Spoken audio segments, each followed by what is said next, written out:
Yeah. So tell us where you are right now with Right, your project. right now, I'm a little. Some days depends how much caffeine I have. Depends on how inspired I am. But right now, it's getting through the beginning, breaking through. Sometimes I just sit down and I'm like, oh, time. Look, I have time to write a play. It is brilliant, time to be brilliant. And then I have the pen in my hand and I'm like, eh, you know? But right now, I kind of have like the exposition. And what you told us too is that you do this longhand, And your cursive is cursive.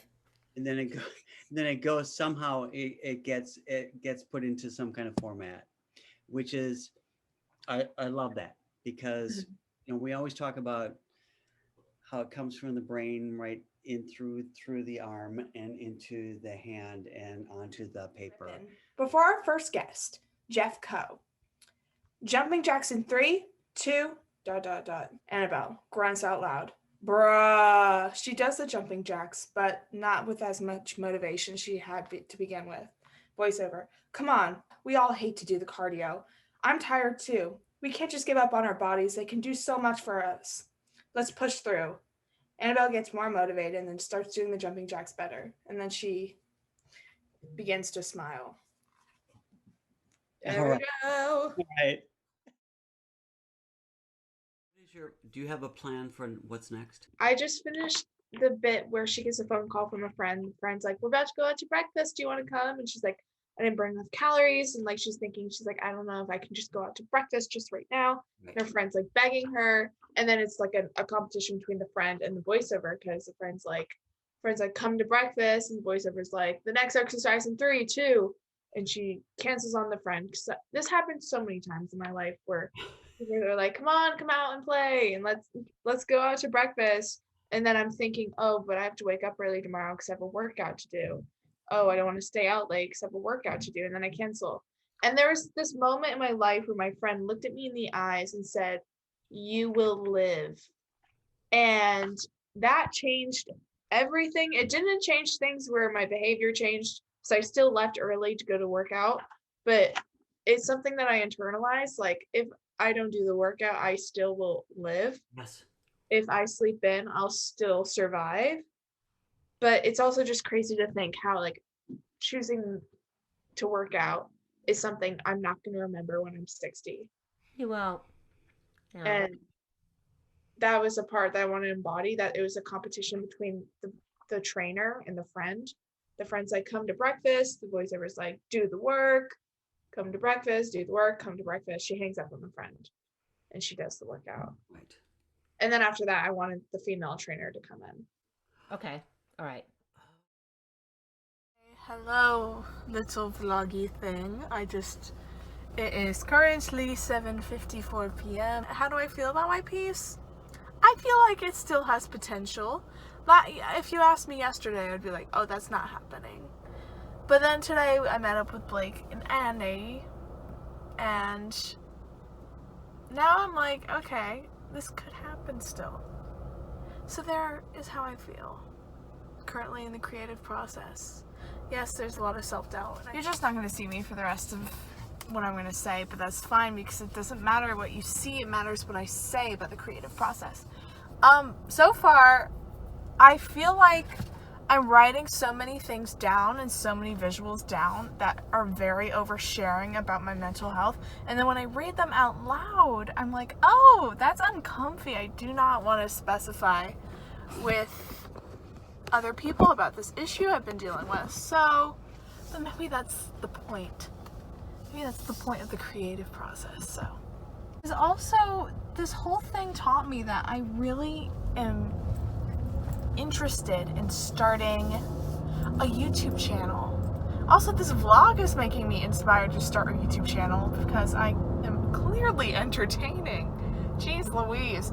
But I want to start a YouTube channel to give advice and to spread awareness about eating disorders within the youth, because a lot of the YouTubers that are in like the fit and health industry are really hot and scary. So it's like, we want to learn about fitness journeys, and then we learn it from almost experts, but why don't we ever learn it from somebody average who's also learning? I feel like that's very effective, and I feel like I could be that person because of writing this piece. This piece made me think I can give the proper advice and show people that it's okay to be normal and still be fit. You know? Because when people think fit, they think, oh, healthy goddess, like toned, ripped, and then it's really discouraging when they're not fit themselves. They work out every day and they don't see the results and they don't feel like the Instagram model that they follow. And that's very discouraging for a fitness journey, and that's not what it's all about. So I want to start a YouTube channel to actually share what a fitness journey is all about. Because a lot of kids have it messed up because of how media has been saturating our minds with this ideal body image. Wrong. But it's also not about proving myths wrong. It's also about sharing facts on how to make a proper lunch for yourself. Because people are literally eating like burgers and chicken tenders and strawberry milk at 10 a.m. at high school. And that, although high schools like to preach about nutrition, I feel like it's still failing at all costs on how to, feed our youth. It still follows the really fucked up food pyramid that America set up within schools. So I also want to share advice on how to properly feed yourself. Because some kids literally eat Cheez-Its for lunch. Like, I love Cheez-Its, but like, it's not lunch. And there's kids that don't eat breakfast, which is fine because some people aren't hungry as like I am in the morning. But there's some kids that don't know the importance of eating in the morning for their education because it helps with brain development. And I feel like I, a normal teenager, they would be prone to listen to me because I am like them. I'm like all of them. A crazy, psychotic teenager with a little bit of mental illness symptoms. And if they see someone like me do cool fitness things and cool nutritional things, they'll think, oh, I can do that.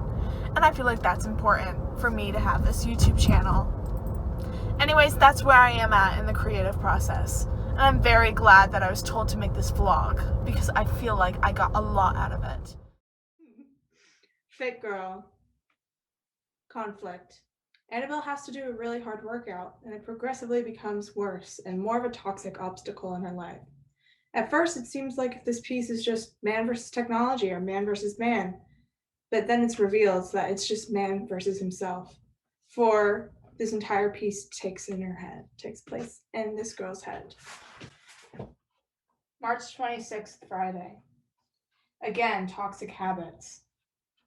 I am now super hyper focused on my reflection at the gym, analyzing every detail about my body, every curve, every sign of flaw. I'm now super hyper focused on my reflection at the gym, analyzing every detail of my body, every curve, every sign of muscle, every possible flaw. I did a lot of exercises today until I was on the brink of tears. I felt as though my last rep almost brought me to a sobbing state. I left the gym defeated and exhausted, definitely not feeling better than I was before. March 22nd, Monday, first day back. It'd be nice for a fucking day if I didn't think about my body. It'd be fantastic if I would stop thinking about my weight gain or the fact that I'm growing stomach fat on me or my big freaking arms.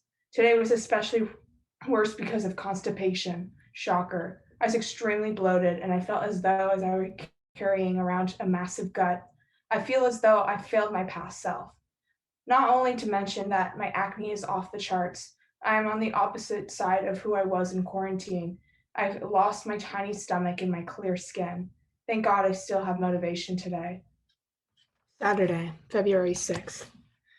I'm starting to see that my mental health is way better when I didn't give a fuck. My only priorities were hanging out with friends and theater. Now I have to prioritize food, exercise, sleep, clean, and cleaning my environment, and track, work, then hanging out with friends, and then theater. Although I'm in shape and at the peak of my physical health, I was much more happier when I was out late at night drinking Red Bulls. I didn't give a fuck about getting 10K steps. I didn't give a fuck about macros. I didn't give a fuck about training or how my body looked.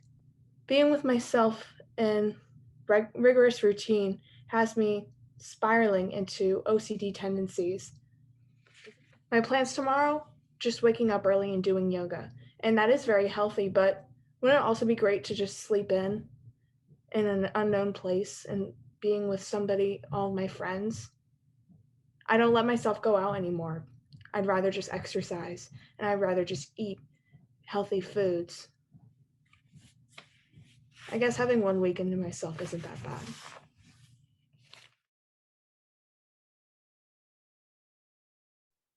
January 25th, Monday. I was just body checking in the mirror and I got new gym clothes. At first, I thought they fit my body really well and made me look really good. But after staring for a bit longer, it became very clear that I put on weight. Seeing it made me petrified. Even though my mom just called me petite, even though I went to the gym today, even though the gym clothes made me feel good, I just had a wave of panic course through my body. Lately, fitness has been very fun. In the past 2 weeks have been really good, and I appreciate my body, but right now, I'm scared to go back and check in the mirror. I need to go back to school, and this is way too much pressure on myself. I look completely fine, even if I am a little heavier, even if I gained a few pounds during the month. I feel good, and that is what should matter. My friends still love me. I'm still the most hilarious girl. I am loved. I don't need a six-pack. I'm getting stronger and faster every day. Even my friends think I'm still totally ripped. Isn't that enough? I get validation from absolutely fucking everywhere but myself. My goal this week is to change how I talk to myself.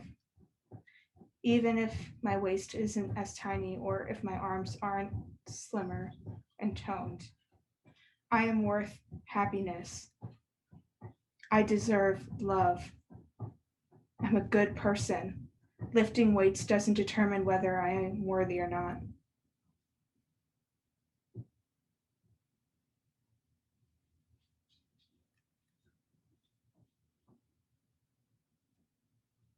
Lifting weights doesn't determine whether I'm worthy or not.